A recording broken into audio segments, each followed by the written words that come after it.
Estamos de volta, estamos agora com você aqui no nosso Papo Sintonia, mais um momento de encontro, mais um momento de partilha e hoje com um tema muito interessante para você. Nós vamos estar falando sobre a família, sobre os desafios de viver entre família, com amor, em sintonia e também com diálogo. E vamos conversar com um casal que trabalha com a formação de casais e já tem larga experiência dentro desse campo, dentro desse cenário de atuação com as famílias. É a Denise Menezes e os Jorge de Cordeiro.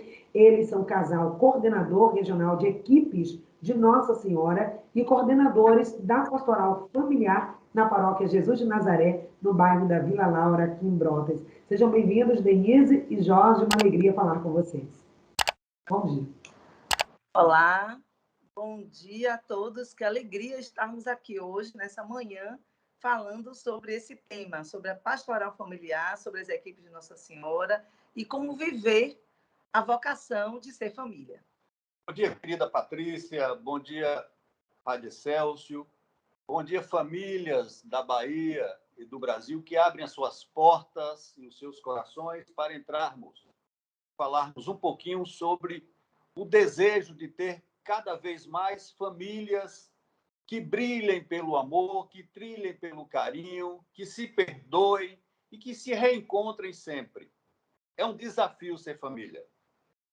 Exatamente, né? Viver a família é algo muito maravilhoso, é muito enriquecedor, mas também muito desafiador. Sobretudo nesse período de pandemia, onde as famílias ficaram mais próximas, as pessoas estão convivendo ali no ambiente de forma mais próxima, foi exatamente nesse momento de pandemia que evidenciou aquelas famílias que já tinham essa convivência de amor, de diálogo. Foi muito bom essa convivência mais próxima, mas para aquelas que não tinham essa vivência, foi muito mais difícil e talvez por isso nós tivemos um número grande de separações, de laços que foram desfeitos nesse momento.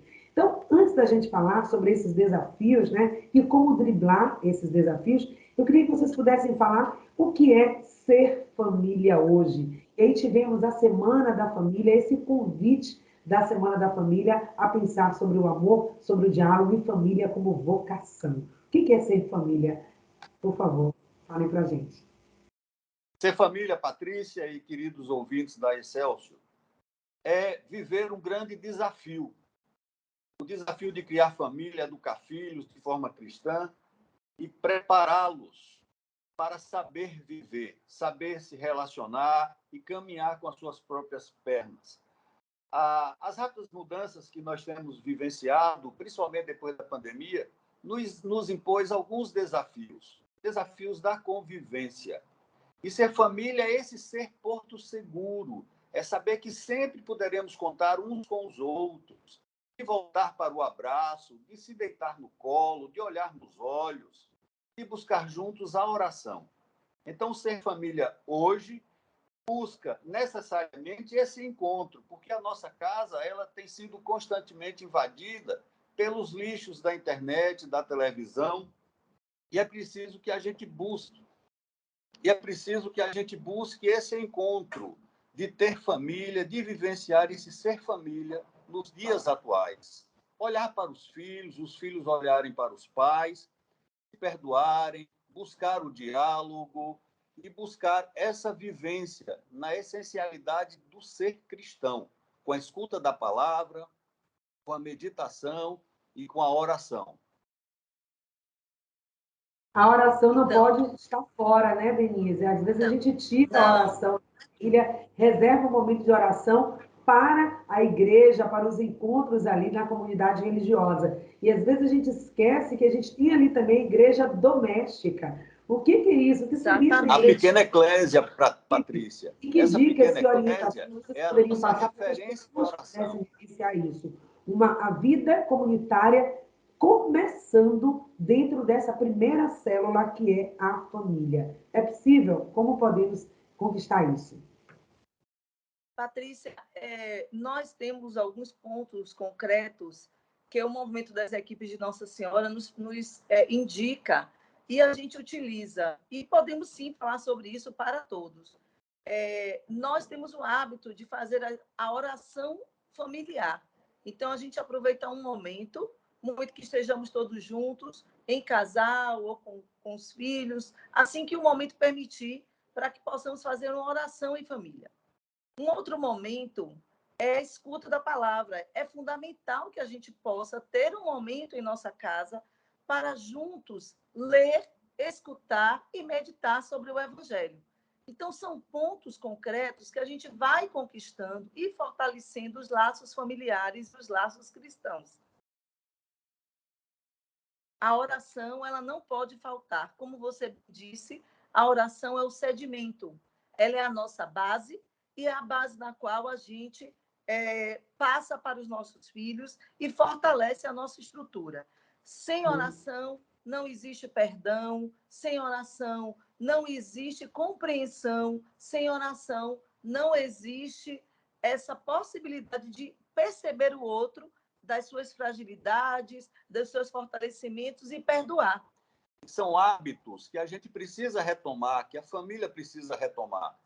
Nos abençoar uns aos outros, buscar as bênçãos de Deus para a nossa família, abençoar o alimento, agradecer a Deus porque passamos o dia, vamos dormir, agradecer pelo dia que se amanhece e pedir as graças e a misericórdia de Deus. São hábitos que são construídos dentro da família. Dentro de são casa. Valores que levamos adiante. Pai que dialoga com os filhos, ensina os filhos a dialogarem com seus filhos. Essa é a grande missão da Pastoral da Família. Sim. Essa é uma construção, não é verdade? Porque, assim, às vezes, a gente vai deixando para lá. Aí teve a bênção hoje, amanhã não teve, falou uma palavra de forma mais grosseira, a esposa com o marido com a esposa e com os filhos, e aquilo vai criando esse hábito. E, de repente, quando a gente percebe, vai ganhando uma proporção. Não, o que tem? Falou hoje, só foi hoje, é porque ele está estressado, porque foi assim. E a gente vai aceitando e, de repente, a gente percebe um ambiente familiar totalmente tóxico, agressivo, de disputa, ou de também de não valorização um do outro, né? De queixa, de crítica, que está minando as relações. Então, eu queria que vocês falassem um pouco sobre isso, como que a gente lida e contorna essa situação. Aquele filho que um dia falou de uma forma mais agressiva, deixa passar, deixa por lá, ou não, chama, conversa. Por exemplo, eu trago um pouco da minha experiência, e não é receita de bolo, porque cada um sabe a forma de ser família. Não existe receita, porque cada um sabe as dificuldades que passam. Mas aqui eu sempre vejo isso. No momento que eu vejo que houve um tom diferente, eu chamo meu filho. Eu tenho um filho de 18 anos e falo, olha, essa não é a forma. Exatamente. E eu não vou aceitar e criar isso aqui. Não vou aceitar, então veja a forma de falar, veja a maneira, você pode estar estressado hoje, estar mais cansado, e aí depois ele volta, diz me desculpe, e a gente já volta aquela sintonia de diálogo.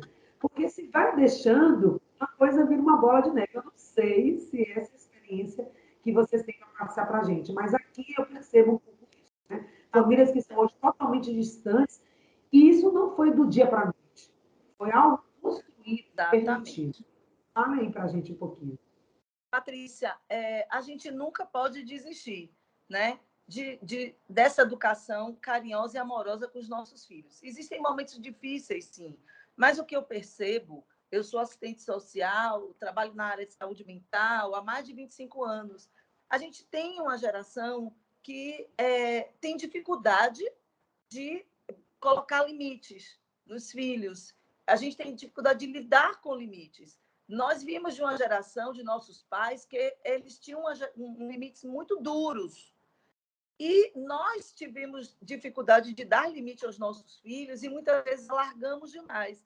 Mas o ser humano precisa ter claro quais são os limites para que a gente possa trilhar um caminho com clareza.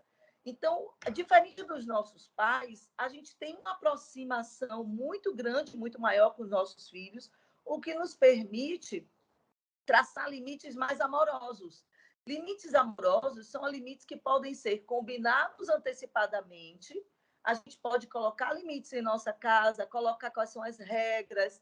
Você, como mãe, eu e Jorge, né, também pais, e os outros pais tantos que estão nos ouvindo, a gente pode, sim, estabelecer quais são os limites da nossa casa. E um deles é o limite do respeito. Toda vez que fugir desse limite, a gente precisa, sim, retomar, conversar, fazer o que você disse, é o freio de mão necessário para colocar os pontos nos is e dizer, olha, você ultrapassou, isso não é bacana, não foi legal, vamos retomar. Então, é necessário, sim, que as famílias tenham limites, estratégias, conversas para colocar as estratégias de convivência que a gente precisa. Com os avanços tecnológicos, Patrícia e queridos ouvintes, não há limite para você estar no celular, para você estar nas redes sociais, para você fazer pesquisas. Não há limites. Você pode levar o dia inteiro. Às vezes, tem pessoas que têm dificuldades, passam muito tempo à frente de uma tela, mas é necessário que a família chame a essa atenção. Olha, não pode ser assim. Existem coisas mais importantes para fazer. E o caminho disso tudo é estar sempre reunidos em torno da mesa que faz oração, busca ter em cada casa, em cada família, um lugar de oração para agradecer a Deus, para pedir as graças. Então, a oração é o caminho que nos leva a ter sempre essa união como pauta principal.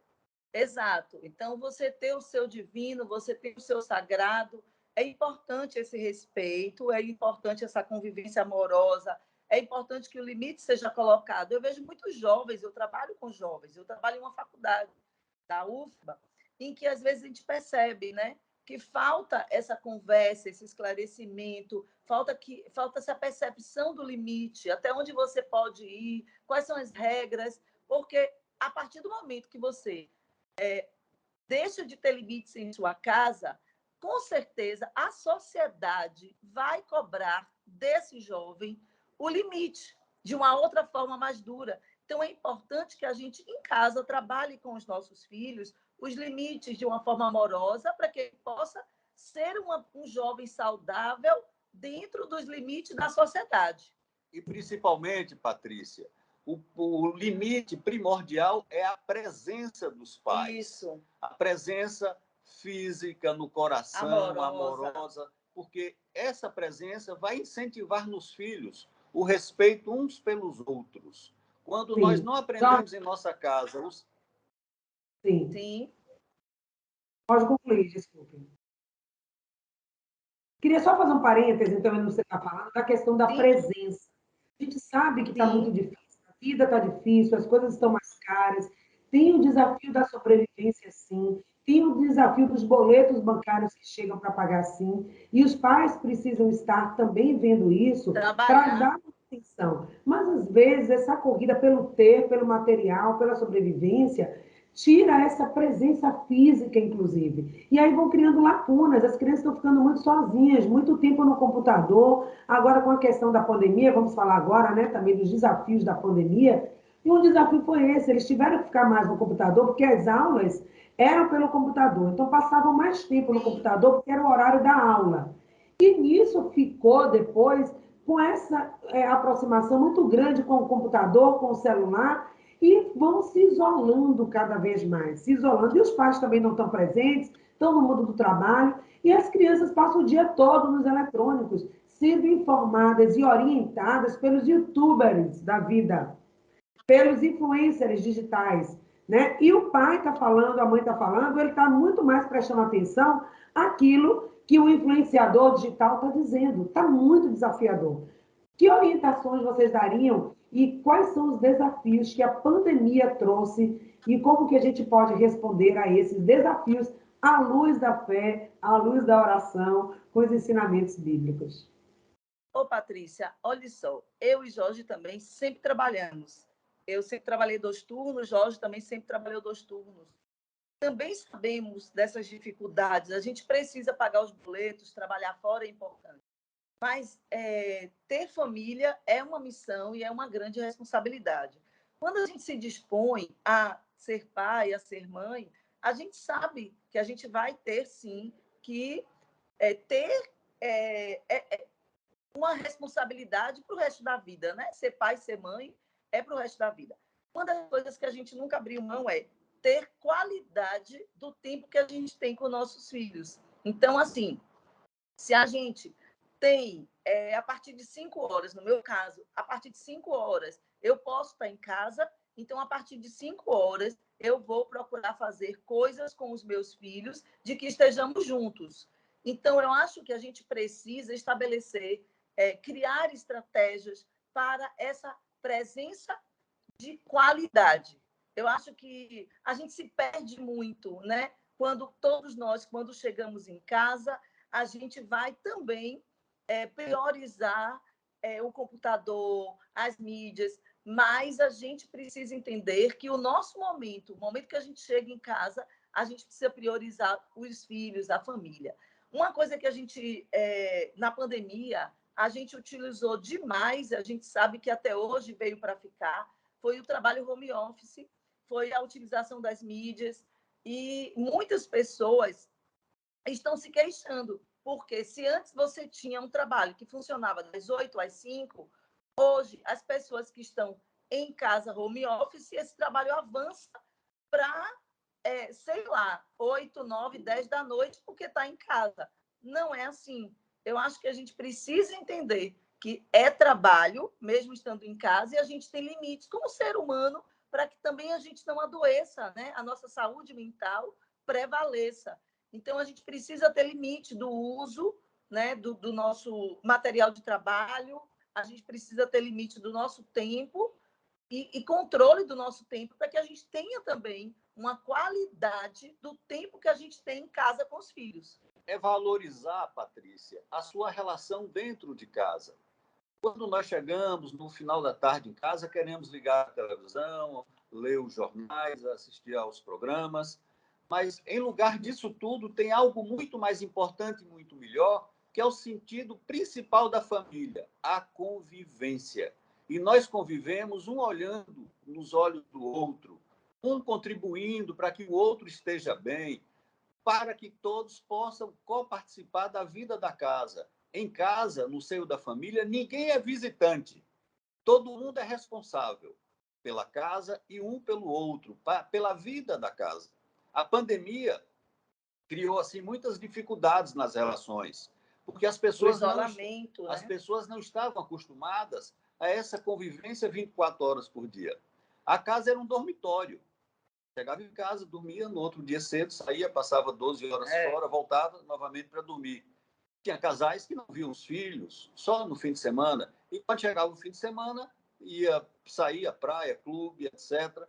Então, precisamos priorizar o que realmente serve, o que realmente valoriza, o que é importante, o que incentiva a vida em família. Precisamos compreender que a casa não é 4 paredes mortas e frias. Não, a casa é viva. A casa precisa de amor, de carinho, a casa precisa de compreensão.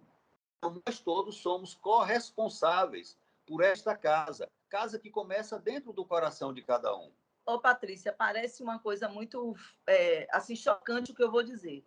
Mas o nosso padre, o padre que nos acompanha nas equipes de Nossa Senhora, a nossa célula, o padre Maurício, ele uma vez alertou os casais, são 6 casais, né, na nossa equipe, e ele alertou, ele dizia assim, eu já fui a alguns momentos de despedida de um pai ou de uma mãe.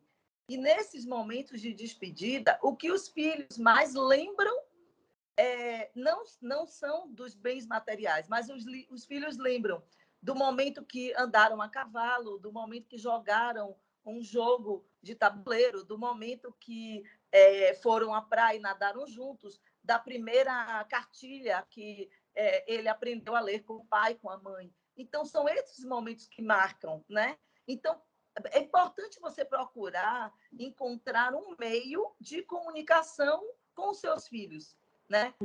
Por exemplo, eu consegui encontrar... Nós temos 3 filhos rapazes e uma coisa que me faz me comunicar com meus filhos é a música e os filmes. A gente gosta, tem um gosto muito, muito parecido, né, com os filmes e também algumas músicas. Então, isso nos une. Né? Jorge já tem outras coisas que unem com os filhos. A gente vai aprendendo coisas que eles gostam, que a gente gosta em comum, e isso vai fazendo com que a convivência seja agradável. Sempre com uma observação.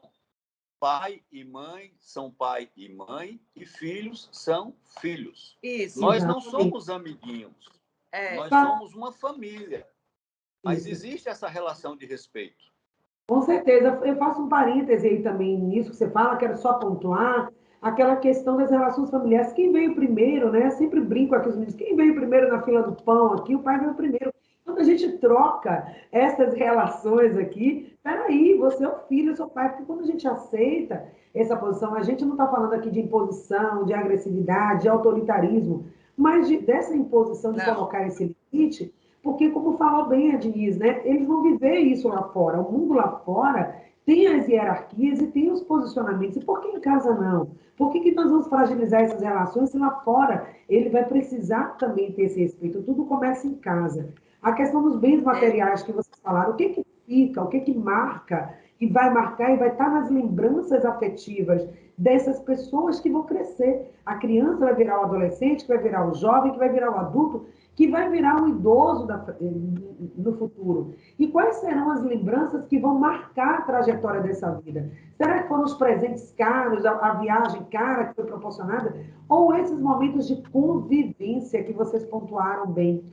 Outro dia, trazendo aqui também, né, para compartilhar com vocês, né, a gente vive aqui em casa também muitos conflitos, muitas dificuldades, poderia citar vários. Mas eu quero trazer algo que aconteceu recentemente, na última semana aqui. Estava no correria, eu e meu esposo, de repente, ai meu Deus, já tinha que sair, tinha uma consulta, tinha que sair correndo, quase saí sem tomar café. Quando eu passei pela cozinha, estava na mesa do café montado. Falei, foi isso, meu filho de 18 anos falou, o café está ali, eu já fiz o café, já tomei o meu, já deixei o seu de... Que coisa E, cara, assim, linda! olha, tem famílias aí que trocaria toda a sua riqueza, todo o valor que está na conta bancária lá, por isso aqui.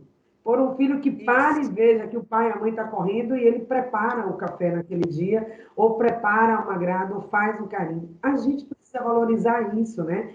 Às vezes a gente valoriza muito esse ter do que esse ser. Eu falei para ele, ele falou, não, mas isso foi bobagem. Não, não foi bobagem.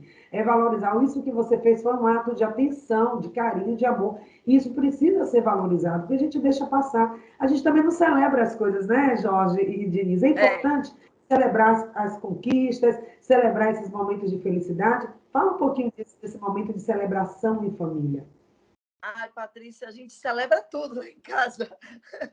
A gente gosta de celebrar, a gente celebra as conquistas, a gente celebra os aniversários, mesmo que não sejam grandes celebrações, mas a gente celebra entre nós. Dia dos Sim, Pais, Dia das Mães, são todos os dias, mas tem um dia marcante. A gente vai à missa em família no Dia dos Pais, a gente vai à missa no Dia das Mães. Aos domingos, a gente sabe que às vezes vai com um, vai com outro, tem outro que não pode, porque eles estão na fase de fazer vestibular, de fazer Enem, então nem todos podem, mas a gente sempre está celebrando junto. Muitas vezes a gente vai tomar uma água de coco na praia e caminhar juntos, isso para a gente é uma celebração. Então, o que você falou, eu acho muito bacana. A gente precisa valorizar os momentos, celebrar juntos, a gente precisa estar em família. Então, e também chorar momentos que a gente pode chorar juntos, a gente sabe que tem momentos difíceis, e dizer para sim, eles, olha, esse momento foi difícil, a gente passou por isso, mas estamos juntos, estamos aqui, um contando com os outros. Na verdade, o que precisa, a gente precisa dizer para os filhos e celebrar juntos que a gente tem uma caminhada juntos, porque somos uma comunidade, né? A família é a primeira célula, é uma família, é uma primeira comunidade. E Cristo nos ensinou, porque quando Cristo veio ao mundo, ele veio, não veio do nada, ele veio para uma célula familiar. Ele ok. veio do ventre de Maria, então, e de São José. Devemos celebrar todos os momentos, Patrícia, todas as conquistas, as mínimas possíveis. Desde aquela primeira vez que o filho pegou um ônibus, uma condução de um lugar para o outro, desde a primeira vez que o filho saiu para encontrar um amigo, o retorno dele é um motivo de festa, é um motivo de estar ali. Se não pode beber uma água de coco lá em Ondina, não tem problema. Vai na padaria, compra um pão, bota uma manteiga, bota no forno, e esse aqui é motivo de comemorar. Todos os aniversários precisam ser lembrados, todas as Bacana. alegrias precisam ser lembradas. E nos momentos de tristeza, serve como lição para a gente consertar e seguir adiante firme. Precisamos Gente, olha, disso. O Jorge, coração eu vou precisa de interromper alegria. vocês por conta do nosso tempo. Nós temos aqui a limitação do tempo, precisamos dar continuidade à programação, né? E a gente quer Tá. agradecer muito. Eu sei que ficaram perguntas aqui para serem respondidas, por isso já está aqui o convite para a gente fazer uma segunda etapa desse bate-papo, para falar sobre o trabalho que vocês Ô, realizam, Patrícia, né, nas equipes de Nossa Senhora, no movimento de casais, na pastoral familiar. Vamos falar mais, mas eu queria só rapidamente, 30 segundos, para que vocês possam concluir, já que estamos no mês de agosto, mês das vocações, falar como ser família, como isso, viver era a isso. vocação da família. Muito rapidamente, ao ponto que Eu vou vocês falar se rapidinho esperem. e vou passar para a Jorge. Não esquecer o tema desse ano trabalhado na pastoral, que é amor familiar, vocação e caminho para a santidade. A santidade a gente se conquista no dia a dia. Não existem santos feitos de uma hora para outra. O santo é aquele homem, aquela mulher que veio ao mundo e na convivência humana ele se santificou. Então, a santidade busca em casa, em família. Procure, convidamos a todos para que procurem a igreja do seu bairro, procure o padre, procure a pastoral da família, se engajem, as equipes de Nossa Senhora, se ofereçam para o serviço. A pastoral da família é um serviço. Então, busquemos nesse serviço esse encontro. Patrícia, me dê licença, por gentileza, para eu mandar um abraço para um amigo meu que está fazendo aniversário hoje. É o Matheus Brito. Aproveito e mando um abraço também para a Joene e para a Vera, colegas de trabalho. Obrigada, Beijo para você, gente. obrigado É pela isso. O Em oportunidade. Sintonia de hoje fica por aqui. Agradecendo esse casal que enriqueceu muito. Se você gostou dessa entrevista, compartilhe, deixe também o seu comentário. Vai estar também no meu canal do YouTube essa entrevista para que você possa ver aqui no canal e também no nosso site. Muito obrigada a todos. Ótimo fim de semana. E ficamos por aqui no programa Em Sintonia de hoje.